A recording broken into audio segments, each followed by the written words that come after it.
3000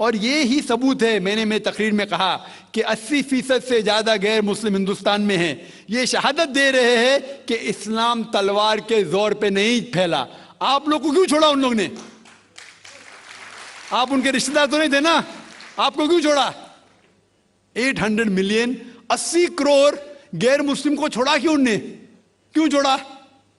اگر دم ہی تھا حکومت کی 1000 سال سب لوگ کو مسلم بناتے تھے۔ اس سے یہ ظاہر ہوتا ہے کہ اسلام تلوار کے بلبوتے پہ نہیں پھیلا، کئی لوگ، کئی غیر مسلم اسلام سے متاثر ہو کے انہوں نے اسلام قبول کیا۔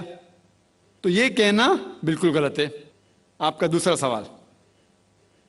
سوال کہ ہمیں کیا کرنا چاہیے؟ یہ علیحدہ لا نہیں ہونا چاہیے، سب ایک ہی کامن سول کوڈ ہونا چاہیے، اور سب مذہب کی اچھے چیزیں لے کے کامن سول کوڈ کرنا چاہیے۔ میں آپ کے بالکل ساتھ ہوں، باقی مسلمان شاید آپ کے خلاف ہوں گے، میں آپ کے ساتھ ہوں۔ کیوں میں ساتھ ہوں آپ کے؟ پہلا چیز، ہم مسلمان اگر دیگر مذہب کے بارے میں جانیں گے، کبھی کامن سول کوڈ کی بات آتی سب سے زیادہ نعرہ مسلمان غلط ہے۔ یہ ممکن ہی نہیں ہے، کیونکہ ہندوستان میں ہندو مذہب کے کتنے فرقے ہیں، یہ ممکن ہی نہیں ہے۔ مسلمان تو صرف 20% یا 80% یا 75% جو ہندو لوگ ہیں اس میں ہی ممکن نہیں ہے۔ یہ کامن سول کوڈ ہندو لوگ ہی اس کو فالو نہیں کر سکتے۔ ہندو مذہب میں کتنے مختلف گروہ ہیں، ایک کہتا ہے کہ بیٹی کو جانا چاہیے، ایک کہتا ہے بیٹے کو جانا جائیداد، ایک کہتا ہے کہ جتنی کھیتی ہے وہ نہیں جا سکتی بیٹی کو، دوسرا گروہ کہتا ہے، کتنے مختلف گروہ ہیں، ہزاروں۔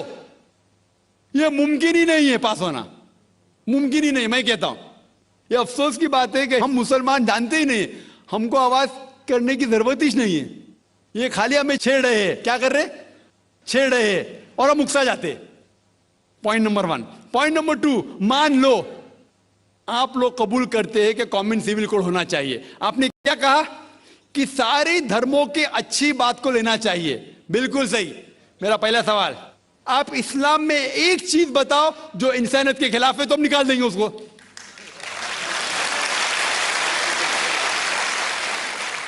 آپ کا یہ کہنا بالکل صحیح ہے کہ باقی مذاہب کی اچھی چیزیں جو ہے، مثال کے طور پہ میں نے تقریر کی سملیرٹیز بٹوین ہندوازم اینڈ اسلام، تو جو اچھی چیزیں ہندوازم کی میں لے چکا ہوں۔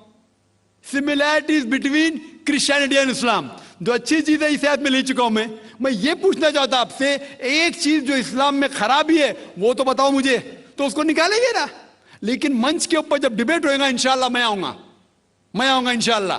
ہاں، منچ پہ جب ڈیبیٹ ہوئے گا کہ ہم کیا کریں گے، ہر مذہب کی اچھی چیز ہوں گی، تو میں یہ چاہتا ہوں کہ اسلام کی طرف سے اس منچ پہ، اس سٹیج پہ انشاءاللہ میں آؤں گا۔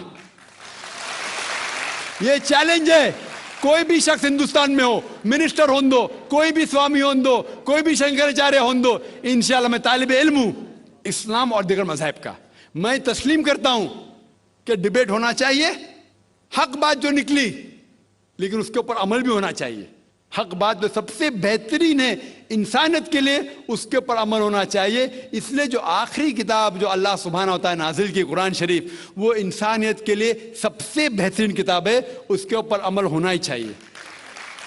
آپ کا تیسرا سوال، کیا یہ ہندو جو ہے انہیریٹنس کے اندر، یہ انہیریٹنس جو ہوتا ہے اسلام کے اندر، 1/3 حصہ، 1/3 حصہ ہم ول میں دے سکتے، دینا ضروری نہیں ہے، دے سکتے ہیں۔ اسلام کے جو ول کے اندر جو آتا ہے انہیریٹنس، وہ قرآن کی آیت ہے سورہ نساء کی سورہ نمبر 4 آیت نمبر 11، 12 اور 176، اس میں کہا گیا ہے کہ جو بھی آپ کی جائیداد ہے، اللہ سبحانہ تعالیٰ کہہ چکا ہے کہ آپ کے بیٹے کو بیٹیوں سے ڈبل ملے گا۔ آگے لکھا گیا ہے آپ کے والدین کو 1/6 ملے گا، صرف اگر بچے ہیں تو والد والدہ کو دونوں کو 1/6، اگر بچے نہیں ہیں تو والدہ کا 1/3۔ آگے بڑھتی آیت نمبر 12 پہ لکھا ہے کہ آپ کی بیویاں جو آپ کے لیے چھوڑیں گی، اگر بچے نہیں آپ کو آدھا ملے گا، بچے ہیں تو 1/4 ملے گا۔ آپ جو آپ کے بیویاں کے لیے چھوڑتے ہیں، بچے نہیں تو ان کو ملے گا 1/4، 1/4، بچے ہیں تو 1/8، 1/8۔ یہ ڈیفیکلٹ ہے یاد رکھنا، آپ جا کے ریفرنس دیکھ سکتے ہیں، سورہ نساء سورہ نمبر 4 آیت نمبر 11 سے 12۔ اور اس کے بعد اگر آپ کس کو ول کرنا چاہتے ہیں اپنی جائیداد میکسیمم 1/3، لیکن یہ ول جو کریں گے آپ، یہ ان لوگوں میں سے نہیں ہونا چاہیے. آپ نہیں کہہ سکتے کہ میں میرے بیٹے سے زیادہ محبت کرتا ہوں، بڑے بیٹے سے، اس لیے اس کو زیادہ دوں گا. یہ بالکل غلط ہے. لیکن جو یہ دائرے میں نہیں آتے ہیں انہیریٹنس کے، ان کو آپ 1/3 حصہ دے سکتے ہیں. آپ کہتے ہیں آپ کو یہ چیز بہت پسند ہے، آپ بھی کرنا چاہتے ہیں، آپ کو کون روک رہا ہے؟ انڈین گورنمنٹ کے حساب سے آپ اگر ول کریں گے، کیا میں میرا 1/3 حصہ دینا چاہتا ہوں، کوئی بھی روک نہیں سکتا ہوں، میں بھی نہیں نا منسٹر بھی نہیں. اور پورا اگر فالو کرنا چاہتے سچا دھرم، آپ اسلام قبول کر سکتے، ہم آپ کو ویلکم کرتے. وآخر دعوانا الحمدللہ رب العالمین.